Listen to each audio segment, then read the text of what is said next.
President Gonzalez, the stream is live. Welcome to the Board of Education meeting. I call the meeting to order. I want to remind those speaking during tonight's meeting that we use closed captioning on the YouTube live stream, so please speak as clearly as possible. I also want to state that we do have an executive session on the agenda for tonight, and after tonight's executive session concludes, we will reconvene in person only. No action will be taken. I will read a statement of closure, announce the next meeting, and adjourn the meeting, all of which will be noted in the meeting minutes. With that, we will get started with the Pledge of Allegiance. So I ask if you can stand, if able, and join me in reciting the pledge in English and Spanish.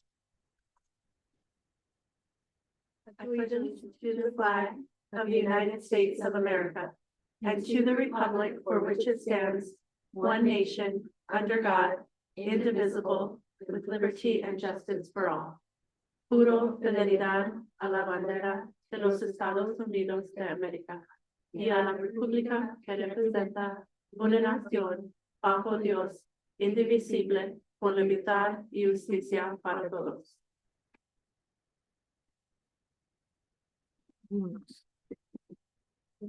Next up for us is our acknowledgement of tribal lands. We gratefully acknowledge the Native peoples on whose homelands we gather, as well as the diverse and vibrant Native communities who make their home here today. Next up is our moment of silence. I'd like to ask for a moment of silence for those who have given their lives in service to their country.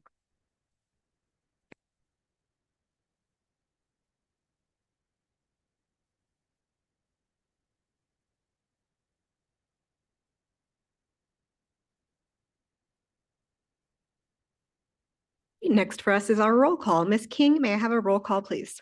Janelle Stroiga. Here. Ronalda Tomorito. Present. Heather Benavides. Present. Crystal Tapia Romero. Here. Josefina Dominguez. Here. Courtney Jackson. Here. Danielle Gonzalez. Here.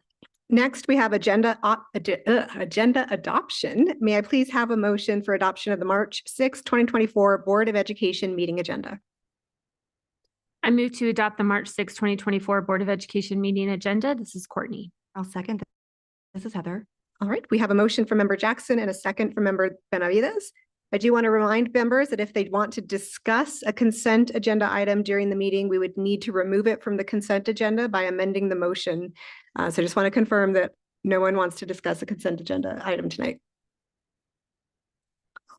All right, Ms. King, can we have a roll call, please? Janelle Stroiga. Yes. Ronalda Tomorito. Yes. Heather Benavides. Yes. Crystal Tapia Romero. Yes. Josefina Dominguez. Yes. Courtney Jackson. Yes. Danielle Gonzalez. Yes. Next on our agenda is agenda item 3, which is minutes approval. So can I please have a motion for approval of the minutes from the Board of Education meeting on February 21st, 2024? I move to approve the minutes from the Board of Education meeting on February 21st, 2024. This is Crystal, second. Great, thank you. We have a motion from Member Dominguez and a second from Member Tapia Romero. Can we have a roll call vote, please? Janelle Stroiga. Yes. Ronalda Tomorito. Yes. Heather Benavides. Yes. Crystal Tapia Romero. Yes. Josefina Dominguez. Yes. Courtney Jackson. Yes. Danielle Gonzalez. Yes. Next on our agenda is agenda item 4, our public forum. Secretary Astorga, will you please share the instructions for public forum? Yes, thank you. Welcome to our public forum guests. When you signed up to speak, you were asked to review rules and expectations, which our presiding officer will enforce. The New Mexico Open Meetings Act requires that our agendas specify in advance the items that will be discussed and voted on during this meeting. Therefore, public forum is not a dialogue among speakers and board members, but rather a chance to hear from our community. We will call participants to speak in the order they signed up, whether in person or virtual. Those here with us tonight will be asked to come to the microphone at the back of the room when their name is called. Online guests will stay in a virtual waiting room until it's their turn to speak. We have set aside 45 minutes for public forum. If there are 22 or fewer speakers, you will each have 2 minutes to speak. Otherwise, you will have 1 minute. Tonight, I believe we have 3 speakers that are in person. Once your time is up, you will be asked to quickly wrap up. If you feel unable to convey your message, you may email board@aps.edu. In addition, for those of you here tonight, a representative from our service center is here to assist you. Thank you. Thank you. And our first speaker this evening is Charla Parson. She will be in person.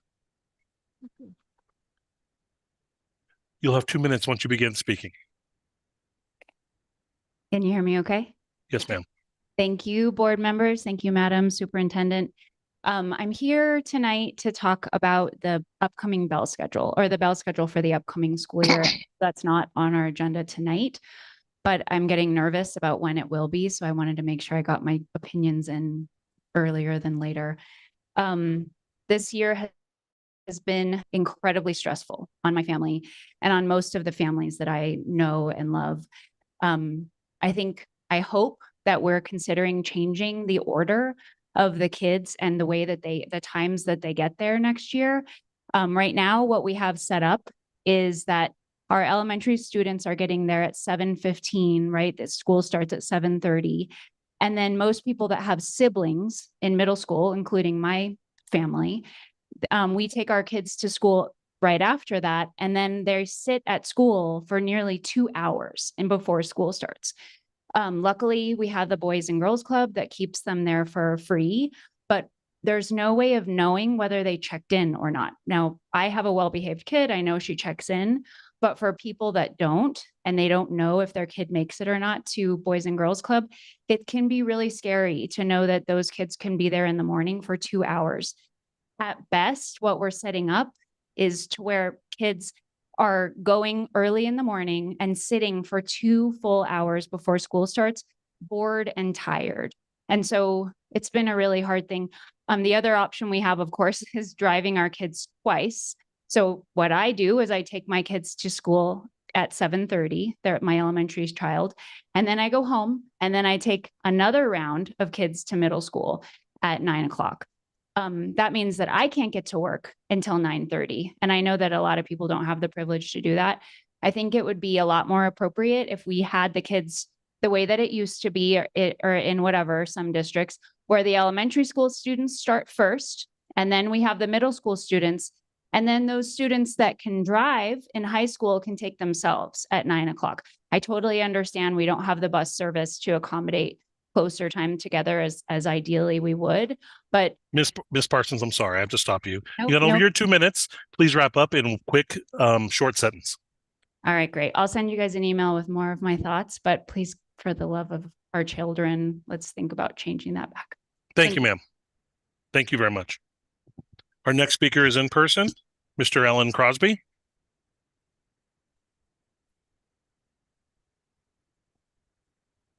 Mr. Crosby, you'll have 2 minutes once you begin speaking. Thank you for having me. I'm absolutely grateful that I'm able to speak today. As I was previously a broken, homeless man and helpless, I then called out to the Lord and he rescued me. About 2 weeks ago, my 8-year-old son had a chance to listen to a song in his classroom. He really wanted to hear Good God Almighty. This was not allowed. The instructor indicated that she would lose her job if he played such things. Of course, this falls under the First Amendment of freedom of religion. Now, when John D. Rockefeller decided to create schools, he said, I want a nation of workers, not a nation of thinkers. As school teaches us what to think, not how to think. They don't want the population to be in touch with their inner selves because that's where they find their true selves in God. Schools still teach that we come from monkeys. Well, I must then ask, why are there still monkeys? Let's do a little DNA cross comparison. Chimpanzees are 96% identical with us. Cats are 90%, cows 80%, fruit flies 60%, and bananas are more than 60%.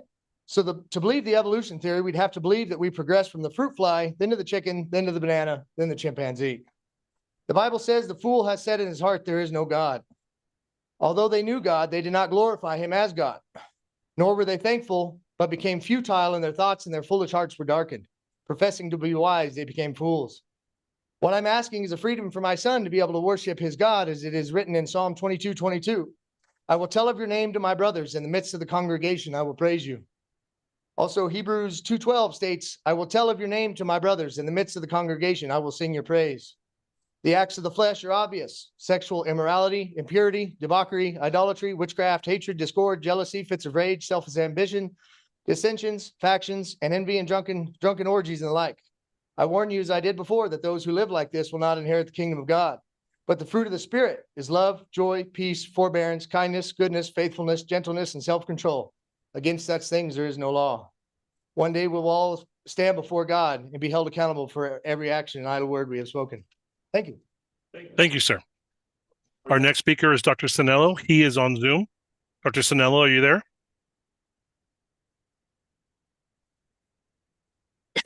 Okay, can you hear me? Yes, sir. You have 2 minutes once you begin speaking. All right. Now, can I put the video here? All right. All right, good evening, Madam President and school board members. I'm an alternative health doctor and minister. Last month, we celebrated President Day. Did you know in 1854, the Republican Party emerged as the anti-slavery party? It was President Lincoln who issued the Emancipation Proclamation and passed the 13th Amendment abolishing slavery. It was he and his party that passed the 14th Amendment, granting citizenship to African Americans, and the 15th Amendment giving them the right to vote. Dr. Martin Luther King renowned words to speak to the hearts of Republicans and Democrats. I have a dream that my poor little children will one day live in a nation where they will not be judged by the color of their skin, but by the content of their character.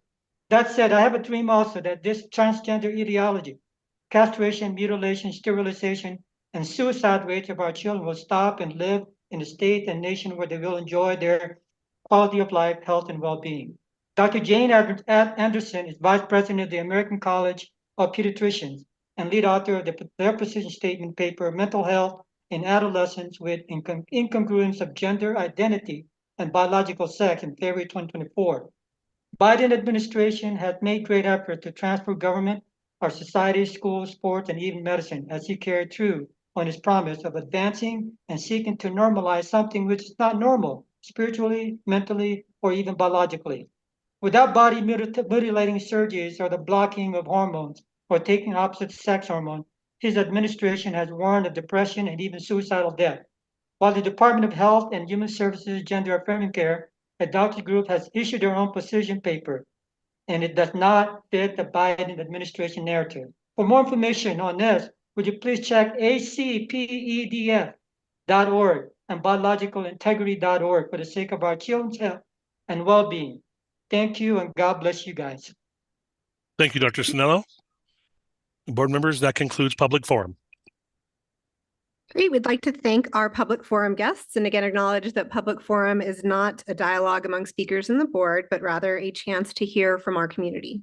So with that, we will move on to agenda item 5, which is our consent agenda. So is there a motion for approval of the consent agenda? I move to approve the consent agenda. Josefina Dominguez. I'll second. This is Janelle. Thank you. Is there any discussion? All right, we have a motion from member Dominguez and a second from member Astorga. Can we have a roll call vote, please?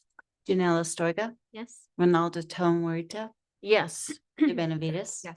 Crystal Tapia Romero, Yes. Josefina Dominguez, Yes. Courtney Jackson. Yes. Danielle Gonzalez. Yes. With that, we will move on to our action items, agenda 6.1, which is consideration of approval for the nomination of Janet Garcia for the New Mexico School Boards Association 2024 Excellence in Student Achievement Award. And our presenter for this agenda item is our board secretary, Janelle Astorga. Thank you. I think these are the fun things that we get to do on the board, is hear really great stories that are happening in our community. So first, I'm just gonna give some background on what this award is. The New Mexico School Board Association's Excellence for Student Achievement Award program seeks to promote the enhancement of student achievement and to focus local school boards on efforts to improve student achievement. The annual award is sponsored by the NMSBA and presented on behalf of the NMSBA by the local school board. The recipient can be an individual or group that must have played an important role in improving the student achievement at the district level. So we recently met as executive team and we went through a ton of nominations because there was just amazing things happening in our district. And one person stood out in particular, and that was Janet Garcia. And the reason she stood out was because she actually saved a student's life from choking. She is the lead custodian at La Mesa Elementary School. And I believe that her story just kind of brings us back to that humanity that a lot of us don't see in the media a lot. So for me, it was something that we should definitely promote as not only just a way to promote excellence for student achievement or outcomes, things like that, but just to uplift stories that can really benefit us, I think, morally, and just bring that, I don't know, that good those good feelings back to us. So that's who we as executive team decided to nominate. But we are open for discussion if anybody has any questions for us or would like to learn a little bit more about this story. Are there any questions or discussion? Sorry, that's not an opportunity for a few questions from the audience. So with that, I will seek a motion for approval of this action item. This is Crystal. I'll move for approval of the nomination of Janet Garcia for the New Mexico School Board Association 2024 Excellence of Student Achievement Award. I'll second. This is Courtney. Thank you. We have a motion from member Tapia Romero and a second from member Jackson. Ms. King, can we have a roll call vote, please? Janelle Astorga, Yes. Ronaldo Tom Morito, Yes. Heather Benavides, Yes. Crystal Tapia Romero, Yes. Josefina Dominguez, Yes. Courtney Jackson, Yes. Danielle Gonzalez. Yes. With a tremendous appreciation to Ms. Garcia for her life-saving actions. With that, we will move to our discussion items. Agenda item 7, we'll start with 7.1, which is a presentation on the sale of district general obligation bond in the principal amount of not to exceed 80 million. Our presenters for this agenda item are Renette Apodaca, our Chief Financial Officer, and Mark Turnbull, Accounting. You have the floor. Madam Chair, members of the board, Superintendent Leakey. And this is a discussion item for the sale of the general obligation bonds in the amount not to exceed 80 million. For this presentation, we have RBC. Kaylee, I'm sorry, Kaylee. I'm gonna miss It's more than okay. Good evening. My name is Kaylee Weimerskirch with RBC Capital Markets, here on behalf of Eric Harrigan, who unfortunately couldn't make it due to jury duty. So, I mean, Mark, unless you have any further comment, I'm happy to jump right into the finance plan update. Yes, please. Thank you. So good evening, Madam President, members of the board. I'm here tonight to just present a brief finance plan update on the district's current plan of finance. So on your first slide, we have the history of assessed valuation. Oh, and I believe that they've started to put the presentation up. Thank you. So here we have the district's history of assessed valuation. The district's tax base continues to see very strong growth, both in the residential and non-residential sectors. The district's tax year 2023 AV increased by nearly 6%, pushing the 5-year average growth rate to over 4% and the 10-year average growth rate to nearly 3.5%. For financial planning purposes, though, to be conservative, we project a growth rate of only 2% in the district's current plan of finance. So on our next slide, we have the district's history of tax rates. The district does have a 2 mil levy and an HB 33 levy in place. The district also has a $4.48 debt service tax rate to pay its general obligation bonds for a total residential tax rate of $10.59. The district's current plan of finance is based off of keeping the total residential tax rate level at its current rate of $10.59. And the sale of the 2024 bonds will not raise taxes, but rather keep them level. On our next slide, we have the district's current outstanding debt. So the district currently has $430 million of outstanding general obligation bonds. Legally, the district can issue up to 6% of its assessed value. So based off of the district's 2023 assessed value, the district is only 35% legally bonded to capacity, with over $800 million left in legal capacity. If you can see at the bottom of our slide, we have a bar chart of the district's debt service requirements, the principal and interest payments, and you'll see that they're structured in a rapidly declining manner. This allows us to layer in future issuances without a tax rate increase. Additionally, as your municipal advisors, we're always looking for potential refunding or refinancing opportunities, but we just do not see any at this time in our current interest rate market environment, but that's something that we always look out for too. Continuing on for the district's overall debt management plan, So the district did successfully go out to voters for $200 million of general obligation bond authorization back in November of 2021. We have sold $70 million of that issuance or authorization so far. We plan on selling $80 million now, with $50 million left of authorization to be sold in 2025. Once we're through that authorization, the district then is scheduled to go back out to voters in November of 2025 for an election amount currently estimated to be $240 million. That election amount is subject to change both on the needs of the district and based on the fluctuations in the tax base. Additionally, this past November, the district did successfully renew its SB 9 levy. That does last for 6 years, so it won't need to be renewed again until 2029. As I mentioned previously, the district does have HB 33 in place also, and with that lasting for 6 years, it won't need to be renewed until 2027. Continuing on, we just have an overview of the time schedule of this issuance. So again, tonight, we're just updating the board on the plan of finance. At your April meeting, we will be back to help the board or walk through the board with the authorizing and delegation resolutions to go forward of the sale. We are currently in the process of obtaining a rating from S&P. Once that rating is released, we'll begin to market the bonds starting on April 17th, with the sale of the bonds expected to be on April 24th, and then closing currently is scheduled for May 15th, which is when funds will be available for the district to spend on voter-approved projects. So with that, I pause and see if anyone has any questions for me regarding the 2024 bond sale or even the district's current plan of finance. Thank you. Are there any questions?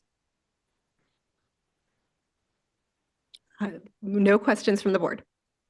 Thank you. Thank you for your time. And should you have any further questions, please do not hesitate to reach out to myself or any of my colleagues. Thank you. So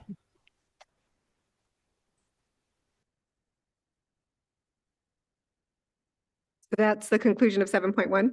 Yes. All right, so we will move on to agenda item 7.2, which is an update on the district's investment program for the second quarter of fiscal year 2024. Our presenters are still Renette Apodaca and Mark Turnbull, along with Deanna Woodring, President and Senior Advisor of Government Portfolio Advisors. Okay, thank you, Madam Chair, members of the board, Superintendent Leakey. And this is an investment update for the second quarter of fiscal year 2024. With that, I'm going to turn it over to Deanna Woodring with GPA. She's our investment advisor for the district. Madam Chair and members of the committee, it's nice to see you today. I know there's several new board members that I haven't had the opportunity to meet. Government Portfolio Advisors has been your advisor for about 6 years now. We've been very proactive in the New Mexico market. We manage about $5 billion across all of our accounts down in New Mexico, and it's a privilege to be in front of you today. I wanted to just touch on, so I will share my screen here and make sure you guys can see this. So I have our report for year end. And I wanted to just touch on some of the structure and how we manage the portfolio and look at the portfolio for structure and investment purposes. So I first touch on interest rates. We've all heard a lot about interest rates in the market, and I think the real key with how we're looking at the investments for the district are very conservative, but active as far as looking at where opportunities are within that conservative measure. The key over the last year has been we've had significantly higher interest rates that have been pushed by the Federal Reserve and actions of the Federal Reserve Board, and the district has benefited from that. And we've benefited in a couple ways. One is making sure the banks and the money markets are paying market rates, and that stepped up quite a bit, as well as we do have an investment component that invests anywhere from 0 to 2 years to 3 years in the portfolio. So having those balanced portfolio structures allows Mark and I to really look at what's going on in each of the subsectors of the portfolios, and we have them divided up by purpose, which I'll touch on in a moment. The key with this slide is that we are near our, have been in our 15-year highs in interest rates. And so what we're looking for in the portfolios is just making sure we're locking in as many rates as we can across the investment horizon. And we've got a pretty good discipline in how to invest each of the subsectors. We haven't seen 5% yields in over 15 years. I've been in the markets since a long time ago, 1982. And we have to be used to and embrace changes in interest rates, and that's what your portfolio strategy does. I just brought you comments on what's going on in the markets, and just for kind of a brief overview, we've been through a very high inflationary period after COVID. Inflation is coming down, but it's not quite at the target that the Federal Reserve is looking at 2%. Until it hits that, they will not bring interest rates back down. When they do come down, though, they normally come down pretty rapidly. So we're trying to position the portfolios to make sure we're balanced and being able to handle that movement and keep the portfolio earnings at an attractive market rate. The overall structure of the portfolio, we have cash and cash equivalent components. The cash equivalents are held at either the money market funds at the bank or at the state LGIP. And then the investment component is comprised of U.S. Treasuries, agencies, and U.S. agency securities. So conservative in nature, but dynamic as far as the investment structure. The overall earnings yield on the portfolio right now is at 4.94. That is up significantly from where we have been over the last several years. And the average maturity of the portfolio is only 3 months. So the key with how we invest fixed income securities and balancing risk and return in the portfolio is through that average maturity. So you're pretty short, so you're not exposed to too much market price, yet we're being able to reset the values in each of the portfolios. When we look at the components, we have the bond proceed, capital project bond proceed portfolios. In each of the sectors, we have an investment component and a liquidity component. The liquidity component is made up again of those bank money market type instruments and the LGIP. The investments are comprised of those U.S. Treasury and agencies. And having both investments and liquidity is really important because as those rates change, they offset and balance each other. So as of the year end, December 31, the investments in the bond proceeds account, capital replacement was at 4.25. Your overnight liquidity is at 530. The investment core investment, the operating fund is at 549, and the liquidity of the operating fund is at 531. So that's where we're pulling out those 5% earnings.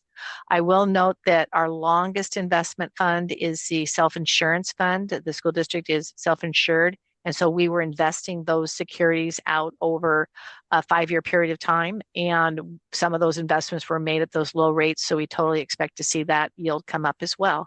So the key for you as the oversight board here is there's discipline within the structure of the investments, and the portfolio has reset very nicely with this increase in interest rates. GPA also provides a comprehensive compliance report. This compliance report, every couple of years, we bring forward the investment policy for the district. So this shows you at an oversight level and a fiduciary capacity level that the investments are being made within your both statute and policy, and describes out those percentages of your total holdings. So 20% of your portfolio is held in U.S. Treasury securities, about 17% is held in U.S. agency securities, and the remaining are in all government investment pools or the state pool. So again, conservative in nature, but the portfolio is in a way that's able to shift to these interest rate moves. And then the other part of the compliance report is on maturity structure.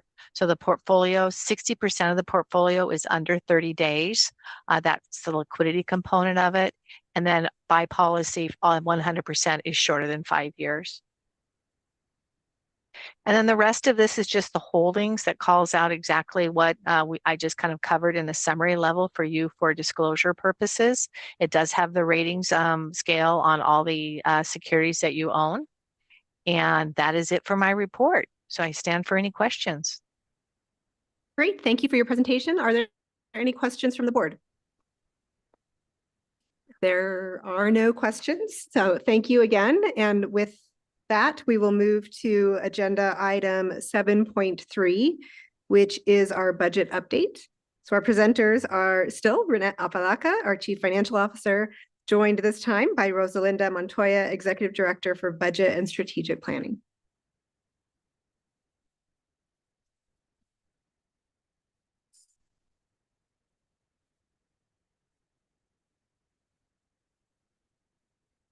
Madam President, members of the board, we're here to present a budget update for 2024 budget and 2025's budget.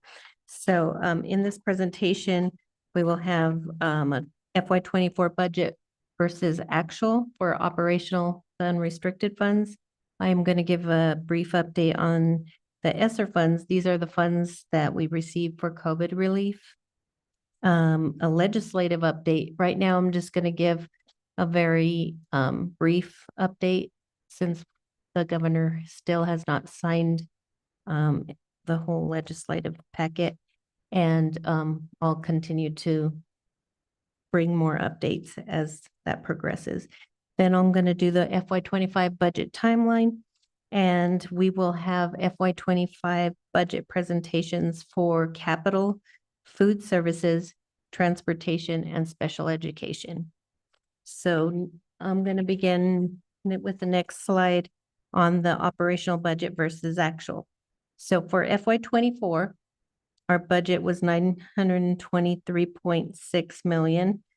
Our year-to-date expenditures are $489.8 million. We have encumbered $373.5 million with a balance of $60.3 million, which will be spent by June 2024. And next is our ESSER funds update. This is the federal COVID relief funds. We received $242.1 million.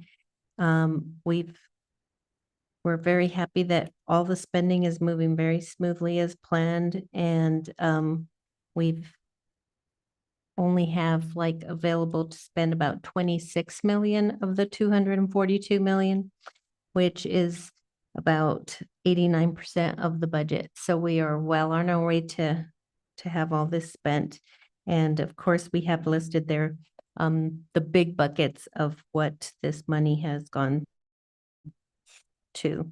And I just want to mention that these ESSER funds, we made sure that we did not do a lot in reoccurring expenses. And if they were reoccurring, we already had designated places for them to return to for the FY25 budget.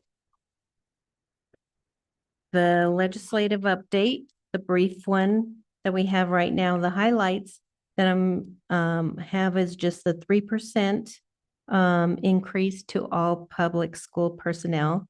The general fund was 95.6 million. We receive about 23% of that, which would bring us to receiving about 22 million. And our operational and transportation costs for 2 APS is about 25 million. So that portion would give us a 3.2 million shortfall. The second item I have on here is the appropriation for health benefits. The general fund was 25.6 million, or 23% of that is 5.9 million, but our cost is 8.7 million with another shortfall about 2.7. So combined, we have a shortfall as of right now of $6 million with those two items. So the FY25, now moving on from FY24 to FY25, our operational budget timeline. We are already in March. I can't believe it, but we've sent out all the school budget templates, and we also sent out the department templates. So, and we also had community discussion about the budget, and we've got a lot of feedback, which we will go over in more depth next presentation. And then now we're going to move to to the budget presentations for FY 25, and I'm gonna pass it over to Renette. Thank you. Thank you, Rosalind. So Board President, members of the board, incoming superintendent, tonight we begin our FY 25 budget presentations. This is our second year to utilize the SFOG guidance to display our commitment to student outcomes by aligning to APS goals, honor guardrails, and support the strategic plan. We begin with support departments that provide infrastructure, transportation, food and nutrition, and support services. These establish the foundation in order to provide educational services to our students. The budgets we will discuss tonight include some of the funds that we described in our community meetings. These funds are allocated for specific purposes. Our presentation includes capital, food and nutrition, transportation, and special ed. So we're going to start next, please. Next with capital funds. So capital funds are made up of SB 9, which is voter approved property levies. You heard that before in the previous presentation. Also HB 33, which is also tax levy. Also GO bonds. These are voter approved funds for specific projects, and those projects were named in the election. Right now, we are working with 2017 bonds, 2019 bonds, and 2021 bonds. Okay, in this slide before you, we talked about the purpose of capital funds, and they are for facilities, for infrastructure to support the district. We talked about the scope of the funds to support the master plan and capital projects. And we also listed allowable use of the funds. Next. In the next slide, you will see the breakdown. And it makes sense that most of it goes to contract services because, as you know, we use a lot of contractors for our construction. And we also have some allocations for equipment. I wanted to bring to your attention our capital goal breakdown. And when we looked at actually making sure that we could display how we are supporting the goals, we looked at the interrelationship between a supporting department and an academics or instructional. Because if you think about, like in this instance, and with food and nutrition, and even transportation, it's hard to say like which square foot is for reading, or which square foot is for math, or which breakfast is for reading. So we looked at it as a support to what the schools are doing. So if the schools, if the district identifies certain percentages that they are using for goal 1, goal 2, goal 3, goal 4, the supporting departments should be supporting that. So we took those percentages and we allocated these support department funds. So there's a correlation. You know, another way we could have done it was to get the whole amount and divide by 4, but that we didn't feel like that was reflective, because if a school says we're doing 60% to reading, but then we say the supporting department is doing 25%, it doesn't make sense. So we wanted to make sure that we proportionalize and allocate them so the supporting departments support the schools. So that's how we came up with those breakdowns. Okay, thank you. And then the next slide is the questions from SFOG. So in the SFOG, there's guidance on the type of questions that the board should be asking. So we tried to make it easy for you and make sure we put them in the document. So that way the questions are there and the responses are there. So we're able to tell you if the budget is expected to increase, decrease, or remain flat. We wanted you to know the strategy with these funds. What are we changing? What are we doing different? So we are going to follow this for the other budgets going forward. And then next, on the next page, we wanted to give you some specific examples. So we have some expenditures, a description of the expenditures, and then again, aligning it to the goals and the guardrails. So you can see, for instance, career vocational equipment, CTE, that's for goal 3 and guardrail 2. Okay, and all of this, just so you know, all of these come out of SB 9 funds. So now I'll give it to Russell. So the next FY25 budget is food and nutrition services. We have on the next page, we have the purpose of these of this budget, the scope, and the allowable use. One thing that I wanted to point out is how many meals are served from our food and nutrition services. We have almost 3.3 million breakfasts, 5.9 million lunches, 5.8 million snacks, and 130,000 dinners.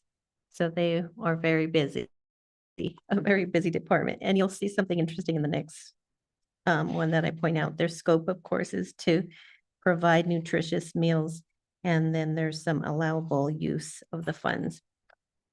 One thing that I find interesting with food and nutrition, you know, in most of the budget, we say that 90% goes to personnel.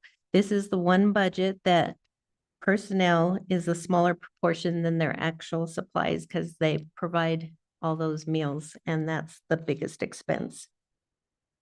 Oh, sorry. And then as Renette explained, the first two columns are the breakdown of that budget, the personnel being smaller than the materials and supplies.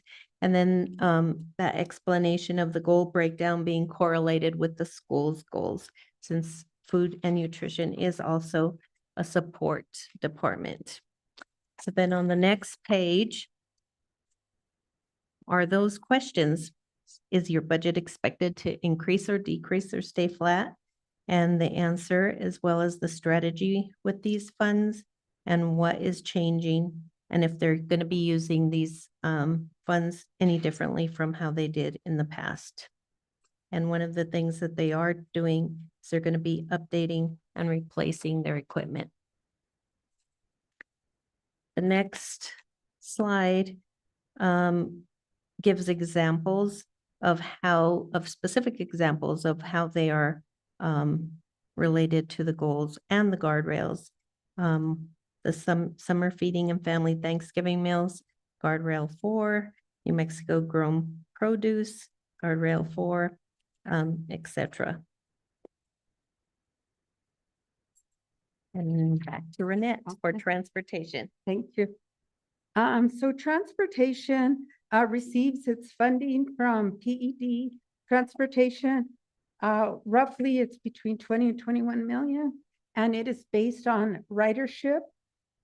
We have to report to the PED similar like we do with enrollment. We have to report ridership on 40-day, 80-day, and 120-day. And then they have an allocation method to be able to fund transportation. Next, again, we documented the purpose of APS transportation, and it is to transport students to and from schools safely and on time, ready to learn, the scope of transportation, and the allowable use of funds. Next. Again, we have the breakdown of the expenditures, you can see most of it goes to personnel. We do have some contract services for bus contractors, and we also have supplies and materials. Again, we use the same methodology to be able to show that we support the schools and the proportion and allocation. Next. And here's the SFOG questions. Again, we do see an increase because of the 3% increase in salaries. And then also the strategy, anything that's changing, and how they're going to use the funds differently. Next. And we wanted to give some expenditure descriptions. Again, you can see that transportation of students is support of goals 1, 2, 3, and 4. We also transport special education preschool students, and we transport to and from CEC and early college, which is related to goal 3. Transportation does get funding, or they do provide for field trips, but one of them that transportation funds 100% is they transport 16 elementary schools to the state capitol during a legislative session, and that comes out of their funds. And next is Russ Smith. Okay, next is special education. Next. This slide is very important because it kind of shows they have two main sources of funding.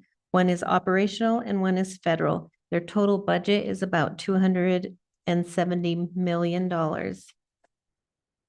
Next, I will start with the operational portion, which is about 242.6 million.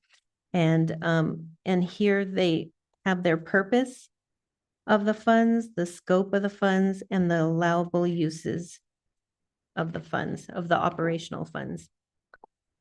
On the next slide, we have the breakdown of operational budget, and along with most of the funding, we see that the biggest portion goes to personnel, 228.5 million. Then 13.7 million goes to contracted therapists and subs. About 0.1 goes to gifted education, 0.1 to litigation, and 0.1 to other. And then once again, the goal breakdown is correlated with the school goals. And then on the next page, we have those answers to those questions. Is your budget expected to increase, decrease, or remain flat? And it also has an increase for the 3% increase of employee pay, and what their funds will be used for, their strategy, what's changing, and how there's no major changes, but minor changes occur as needs vary from year to year. And then next, we have specific examples of some expenditures that directly go to goal 1, 2, 3, and 4, and guardrail 2 with the disability and gifted teachers and educational assistants. Software supplies and materials for goal 1, 2, 3, and 4, sign language interpreters, therapists, and counselors, goal 1, 2, 3, 4, and guardrail 1 and 2. And then next, we move on to the special education federal funds. Next, oh, ahead of me.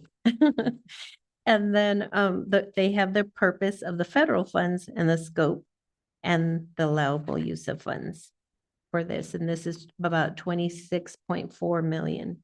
And the breakdown of that 26.4 million, again, the largest portion goes to personnel at 18.7 million. The next, about 3.9 million to charters and private schools, 1.7 to supplies and materials, 1.6 to contracts, and 0.5 to professional development.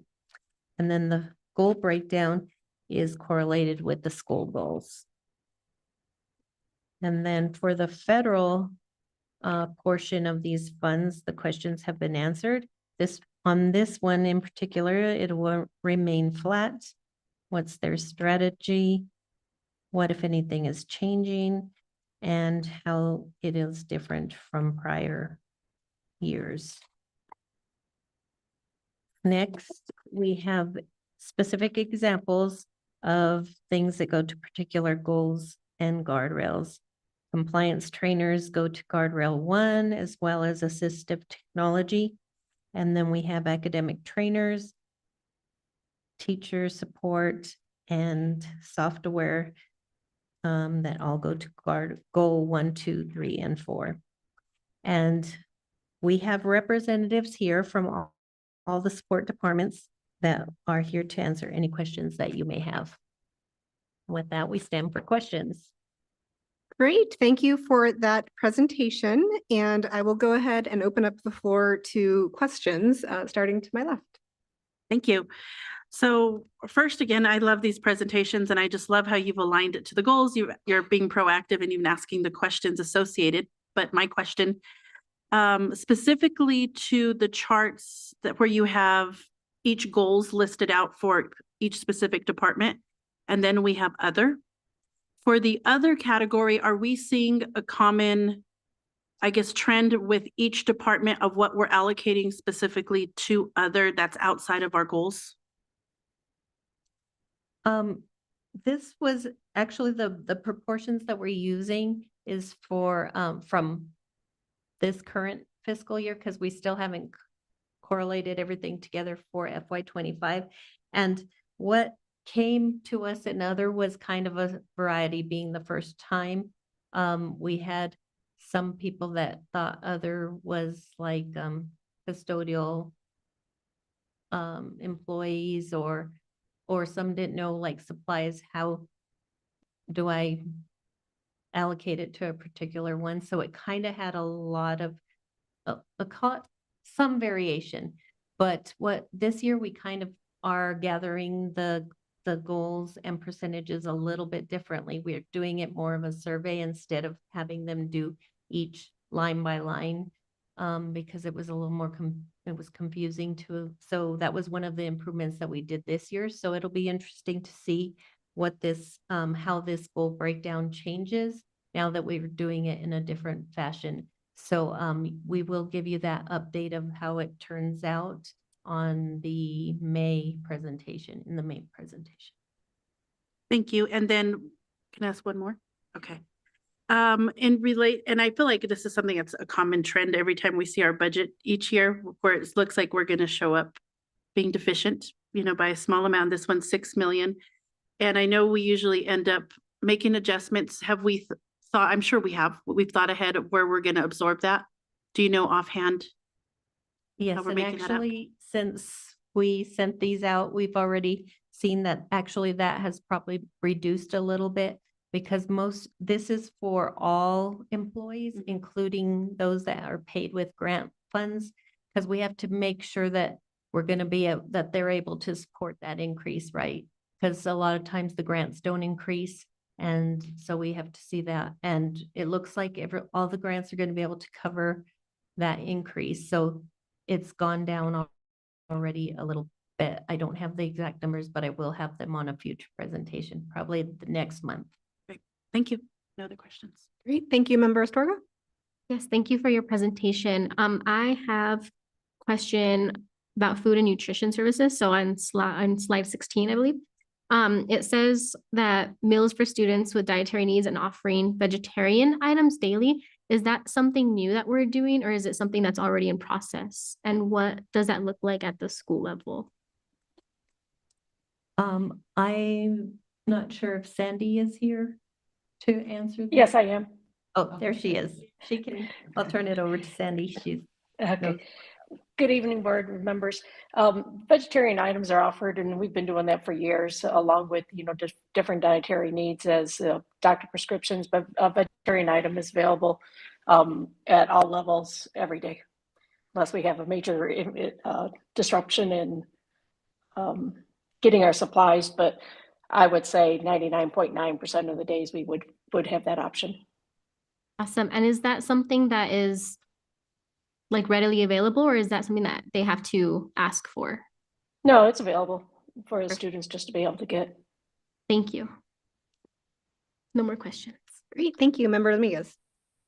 I'm going to piggyback off your food and nutrition question. And so I hope she hasn't gone very far.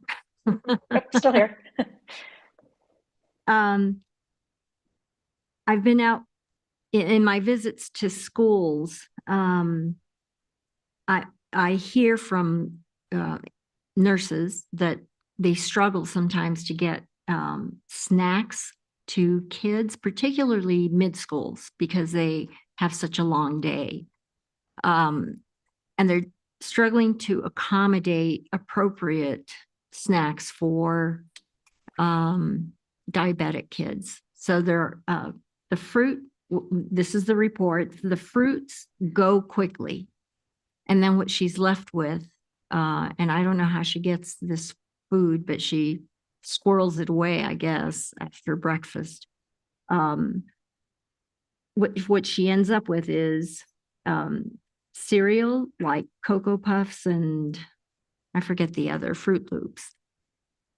And so I just want to raise that as a concern.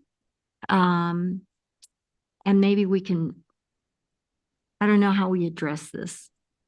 Kids are coming in at 9:30, mid-schoolers, and then again at 3:30. And I guess it's because of the way things are staggered. Lunch is staggered, 11, 12, and then 1. Just creates a very long day. I don't know if snacks are provided to mid-schools. And so that's something that maybe we can address somehow. I don't know if your budget, I know budgets are tight, but I worry that kids are going hungry. And I know that they're also not allowed to get seconds. Is that also correct? If they come back to their lunch line? Yes, they get one breakfast and one lunch. They can get more fruits and vegetables, stuff like that. They cannot get a second main without being charged. Snacks is not provided during the school day for mid-schools. Nurses, I don't know why they're squirreling away food, because really that is not appropriate, because we don't want to have pests in other areas of the buildings either. Kids can take, we have share tables at the schools. So what students don't want to take, there should be an area for the students to put stuff that they did take that they didn't consume, and be able to put that out for other students to be able to take for a snack later on.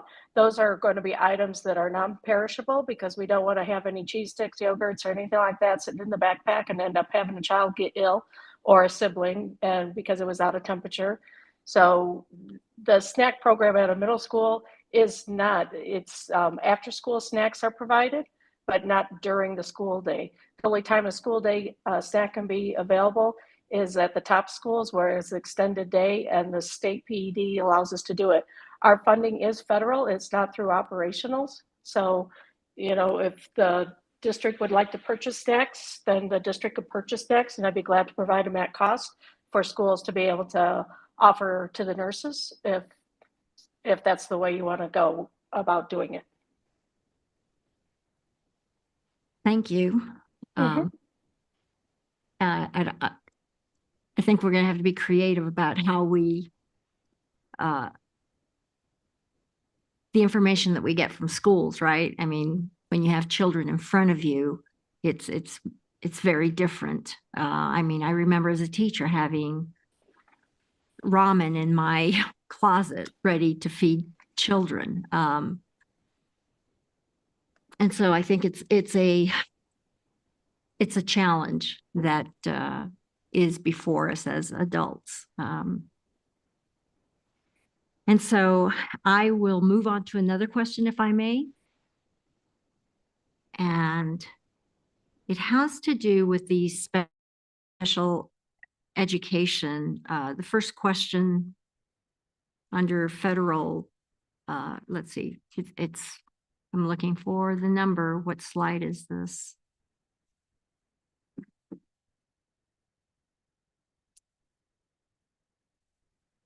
Is your budget expected to increase, decrease, or remain flat? And the answer is remain flat. And yet our needs at the school level seem to be, at least schools in my area, seem to be increasing. I was informed by one parent who is going to send me information. She says, are you aware that New Mexico has the highest number of FAS? I didn't know what that was. Fetal alcohol syndrome babies. So that would impact, she was challenging our efforts, my explanation of our efforts to decrease the number of kids in special education. And so I said, thank you for that information. I'll take it to the next appropriate board meeting. And so here we are. And so I just question, again, my reports are that there is an increase in needs in special ed. And so how do we square what local school sites are reporting with this budget presentation? And I think that's just for future FYI. There's a disconnect, and I think we need to address that. And I will turn this over to Bonnie and Anitra to give any insight on that. Love Bonnie.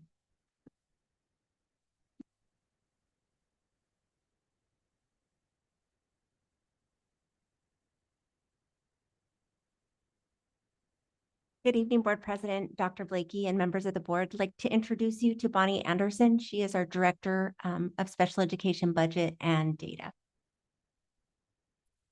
So first of all, Representative Dominguez, you are absolutely right. The need for special education services in this district is increasing. While our overall enrollment is going down, our special ed enrollment is remaining steady, increasing slightly. Those needs are being covered by our operational budget with teachers, EAs, and therapists. So we are covering those needs, even though they're increasing. Our federal budget supports mostly the expert support trainers and compliance people and additional supports to classrooms. It's not the basic classroom service. That comes out of our operational budget, and we are covering those needs. Did I answer your question or not really? Well, again, there's a disconnect between what is reported and what teachers are facing at the school level. And so between that and what I'm seeing here, I just think it'd be great to have walkthroughs and it's very interesting when I'm invited to hear instructional councils talk about what they're having to do to accommodate the tightening budget, even as they are seeing more kids with needs. And part of the problem I know is it's hard to get evaluations done quickly. For whatever reason, I mean, again, there's a disconnect and it would be helpful if. And Board Member Dominguez, if you can please give us specifics in those sites, we'd be happy to look into it. I know that the federal funds, we have to meet the maintenance of effort for our students. I'm really looking at how we're spending our money going through PED. So we'll be back probably in June to present to you again on our federal budget. and how we're supporting best supporting students in the district. So I think the more that we have specifics, the better that we can address. And I think the most specific I can be is if you look in District 6, So I think the the high individual Title I. schools, we can hold for a follow-up. Right. email. So So when we get those concerns from individual schools, we'll just or requests, we'll forward to the administration. Can I add one more comment? The only other comment I want to add is that we are very aware that we have a lot of vacancies in the district. And that has put additional pressure on those licensed personnel that are still with us and are still serving kids. And it could be that part of what you're hearing is that struggle to find enough licensed people that are willing to come and work in our schools. It's not so much a lack of money as it is a lack of a pool of available licensed teachers. And we're working on recruiting all the time. you're absolutely right. And it is, if you bring in a substitute, then that caseload has to fall on existing teachers. And yes. Any more questions? Yes, but I will hold off. Okay, I'll turn to Member Benavides. Thank you so much for the presentation. It was fantastic. And my first question was answered, so I appreciate that. I was really curious how the allocations were made on the pie charts for goals 1 through 4. So you explained that. But my second question is regarding food. It's a very popular topic. I've been to many constituent meetings, especially for my District 4, wherein the parents and the students are curious if there is a chance for the menu to be varied, to be more reflective of our very diverse student body. And I don't know if that's an option, but I thought that I would ask and let you know that that's what they're talking about. So. Well, I appreciate any feedback, and yes, we're always taking information that what students are looking for. It's really the students. It's nice that parents are involved, but it's really if the students are going to eat the product, that's what we're after. And we do have to have the menus compliant, and with the amount of menus and special diets and everything that has to get analyzed. Normally it's about 24 different menus we run on any given day that we have to have analyzed. So having that additional work would be hard to accommodate just certain areas of town. We do it for the district, and it gives the opportunity for students to taste all different types of ethnic type foods. Thank you. All right, Member Jackson. Thank you. So I actually do want to go back to that pie chart and specifically just as an example, the capital goal breakdown. I'm not sure I totally understand it. And so I think on a simple level, which I'm sure it's not this simple, on a simple level, like even if I just take goal 4 in the capital goal breakdown, goal 1, there's 94 million allocated to goal 1. So on the most simple level, would that be 94 million is allocated to elementary schools? Board Member Jackson, I'll try to help with this question because I asked the same thing and finally so once I understood, I'll try to teach back. So really the capital money and most of these infrastructure monies really are 100% goes to all 4 goals and is probably more seen in Guardrail 2 as far as the equity and infrastructure. So assigning them to goals is kind of difficult because they really are the the bottom of being able to achieve the goals.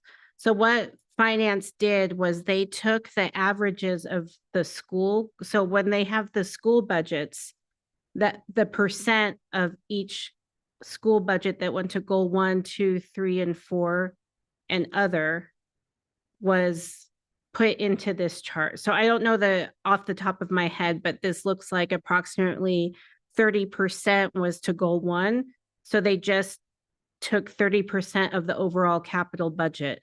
So they aligned the percentages of the schools as a whole to these. So that's why all of them are the same exact percent, because they just divided 100% of the capital budget into the percent of the schools as a total. Okay, so can I clarify back? So as an example, let's say we have Smith Elementary School, and Smith Elementary School has returned their budget to you, and they've said 70% of our funding is going to go to goal 1, 10% is going to go to goal 2. So then what you did is when you did the capital goal breakdown, you put 70% into the blue box of Smith Elementary School, into the blue box, and then 10% into the orange box, yellow box. Yeah, and it's not an individual school. It was all the schools together as a whole. Okay. So we took all the schools, elementary, middle, high, all together. And then that's why some of the breakdowns are kind of similar, because you get the high schools that probably have more of goal 4 and 3. The elementary is probably 1, and so it was all of them combined. Those percentages were applied. Okay.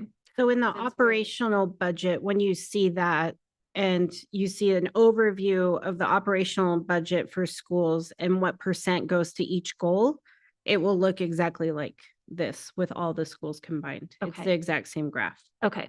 Okay. That makes more sense to me. And so this is, because this is FY25, this is the projected amount that will be going to the schools for next year. This was the exact outcome from FY24. Once we Okay. get our FY25 budgets back from the schools, we'll be able to update it with new portions. Okay. Okay. Yeah, my other question was answered about the shortfall. So I think that was my. Thank you. Member Tomorito. I got 3 for special education. My first one is, I know with the gifted teachers, the majority of them are half-time. Have we looked at increasing any of those positions currently? I know right now you're really strapped on the budget, but I don't know if that is a possibility. It's not so much a budgetary constraint as it is the same item I was talking with this board member earlier, a lack of available trained, licensed teachers. And we don't want to allocate in such a way that the available teachers flock to certain schools. So we tried to kind of put the allocation level where everybody gets something. And as we can find more available licensed gifted teachers and identify more gifted students, we can increase those allocations. Okay. A second question. I know PED is looking at making a universal IEP, and I don't know when that's coming out. Is it in this next fiscal year or? Board Member Tomorito, they have not given us that date yet. I know that it's something still in the process, and so we anticipate it should be coming out soon, but we haven't received any details on when that'll be. Okay, I was just wondering, based on your own budget right now, if you're going to incur any costs when that new IEP comes out. And as we look at it, and Ms. Anderson can speak to all of the technical pieces, we'll need to look at it in synergy, how we change everything in the system. Yeah. So we'll definitely be looking at a lot of man hours to do that, and training our teachers, our IEP specialists, head teachers. So it's going to be a rollout, and we hope that we receive it sooner rather than later. And so, and on those funds, is PD going to support in that particular area, or is it going to be totally on APS? We would hope that they would support, but we could probably anticipate that it'll be on APS. So as we look at our federal funding and you see some of the trainers that are in there, we do have trainers that will support schools and will help us with that rollout, in addition to our exceptional district specialist who we have in here tonight that will be charged with supporting schools and principals. Okay. Thank you. And my third one, I forgot it. So, but no, thank you very much. I just wanted to know what those extra costs is that may incur as we're rolling out that whole IP process. You know, and I know it's going to be a tough one. So thank you. Thank you. I also want to thank the team for the presentation and for being so proactive and thoughtful in already answering the SOFG questions for us, which it made it very helpful for me because I think those were a lot of the questions I would have had. I also want to acknowledge that many of us did ask administrative questions or provide suggestions for how money should be spent. Or get into the weeds on some of these things, which I think is fine for this meeting. But I think as we move forward, it's important for us to think about how we stay in the board lane around strategy, goals, and guardrails. And so my question is related to the goals and guardrails specifically, and I think it's probably most appropriate for Acting Superintendent Blakey. It is helpful to see the projected changes and what projected strategy changes there might be as well and implications. And so I think of the guardrails in particular as being the frame around which the district can use to make trade-off decisions. So in a resource scarce environment, if you're going to have to make a cut, you'll make that cut by prioritizing wraparound supports, equity, high quality curriculum and instruction, voice and engagement, and staff support. So as you're looking ahead to potential cuts, and as it was reported in the media, potentially up to 12% in cuts, how are you thinking about using the guardrails and the goals to inform your strategy around those potential cuts or reallocation? Board President, members of the board, I think in exactly the way that you're talking about it, but I also want to reiterate what Ms. Montoya said about the ESSER funds. So that money that we're losing that could be foreseen as a budget cut, I think the district was very proactive about making sure that those funds were not recurring funds. So even though it will look like we have less money, those are all things that were put into infrastructure or one-time funding, very low number of people, and the people that are on it, most are able to be brought in on a place where they were moved from, which I don't want to get in the weeds of that. But a lot of it will be absorbed. So the budget cut of ESSER dollars and the ESSER cliff isn't as prevalent in Albuquerque Public Schools because I think we were pretty proactive about knowing that that was short-term funding. And with finance, they even had to, like, if people requested it, you had to check this is not recurring. And if it is, what's your plan for it? So that was good proactively. But yes, the guardrails are really used to make those hard decisions so that it is done in almost a very non-biased way as to if it's a pet project or something we really like. Because with the goals, honestly, we can argue many things are connected to the goals. And I've heard a lot of people say, oh, this is connected to goal 1, which is great. People are talking about goals.